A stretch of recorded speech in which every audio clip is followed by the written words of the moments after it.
Today I'm going to show you the perfect risotto recipe that's a lot easier than you think. Okay, so here I have some arborio rice in a cold pan, okay?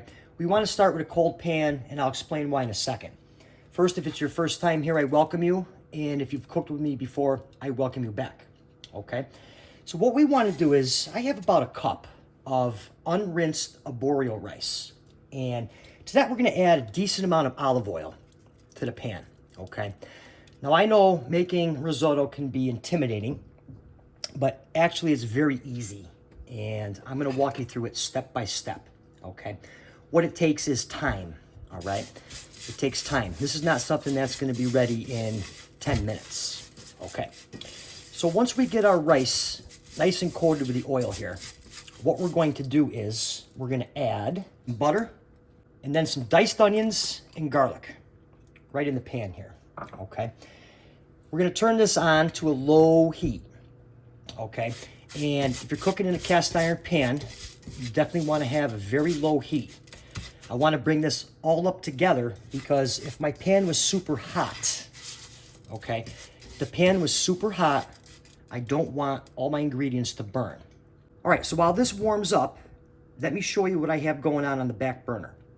All right, so while the risotto's coming up, here I have some chicken stock, okay, which I just kind of brought to a boil, and I have it on a really low simmer because this is what we're going to use to make our risotto.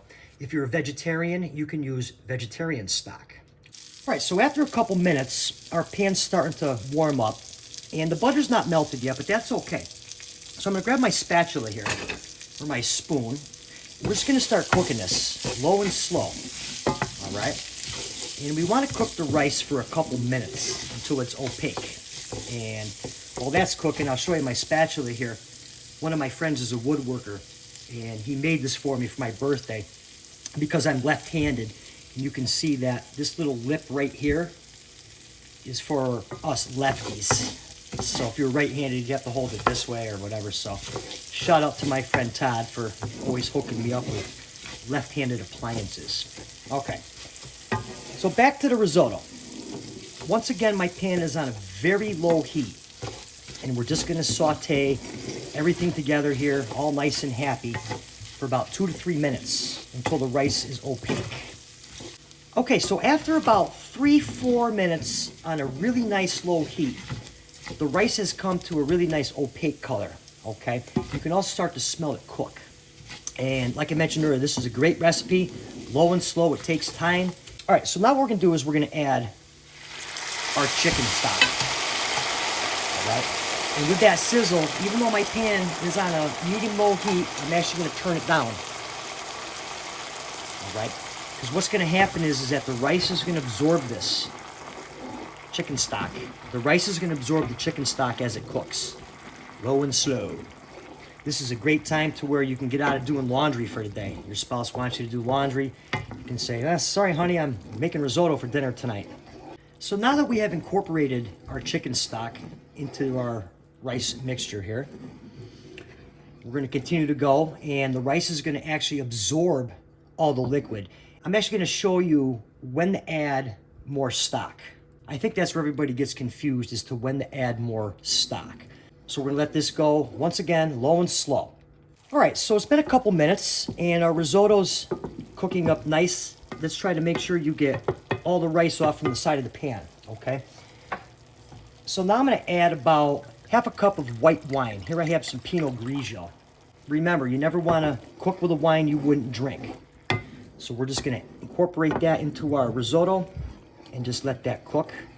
Now, you necessarily don't have to stir this, okay, every 5-10 seconds. Trust the process. Trust the process, okay? The important thing is, like I said 100 times, is a nice low pan. This is a marathon, not a sprint. As the risotto continues to cook, this is how you know you need to add more liquid, okay? See how I'm making a line in here? It does not come back in. See how the rice is staying right along this line? So that's where you add more liquid. And just continue to cook it low and slow. So we're just gonna add that in there and just stir it right in. And we used to make the risotto in a restaurant. And what we used to do is we used to actually cook it about 85–90% of the way and then cool it quickly in the freezer to walk in and then refire it, because in a restaurant you're doing 200 covers a night.